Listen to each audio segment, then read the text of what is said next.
Good morning, hope you're all well, hope you've had a good start to your week. I'm just out walking again, and you might have noticed as I've been recording these, I've been out walking, and I hope you haven't found that too distracting. I hope the camera bouncing around and the wind blowing in the microphone hasn't put you off too much. For me, I'm really blessed I can walk outside my front door and I'm straight into a country park. Sort of just show you around. I've got lovely fields and trees all around me.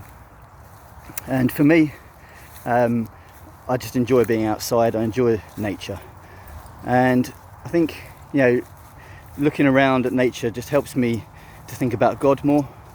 This time of year we see the trees shedding their leaves, and every season's got its beauty, but in autumn you kind of see that cycle of life, or the beginning of a cycle, I guess. So as those leaves fall to the ground, they're eaten away by bugs and bacteria and everything, and they are absorbed into the ground. The nutrients from those leaves get into the ground, and then those nutrients are absorbed by the roots of the trees that shed the leaves in the first place, and then those nutrients make their way back into the tree and help that tree to grow in its in this following season, and that cycle kind of repeats itself every year. And that design, that intricacy of nature, is seen all around. And for me, that helps me to think about God. It helps me concentrate on Him, and helps me to worship Him. And it reminds me of a verse that we looked at right at the beginning of our study in Romans. And I'm sorry that we're kind of going right back to the beginning again. But if you look at Romans 1 verse 20, it says, "For since the creation of the world, God's invisible qualities, His eternal power and divine nature have been clearly seen, being understood from what has been made, so that men are without excuse." And it's just that verse, God's qualities, the character of God, who God is visible all around us. At the moment our church is closed. We're not able to meet together there over this next few weeks.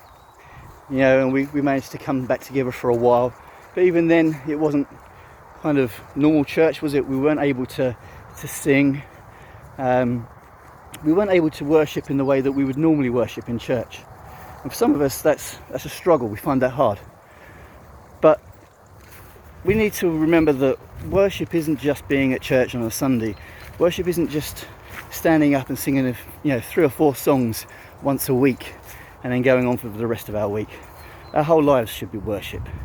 And for me, this gives me an opportunity to worship God, being outside, just walking on my own and concentrating on Him and thinking about Him. And I just encourage you today to think about ways that you can feel close to God.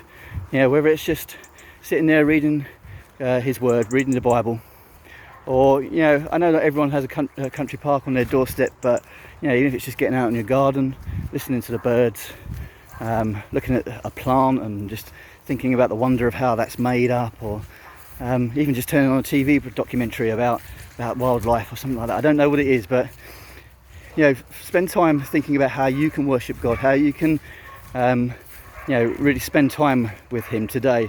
Church is going to be closed for the next few weeks, but we can worship Him in many ways, and I'll just encourage you to find ways to worship Him today. God bless. See you later.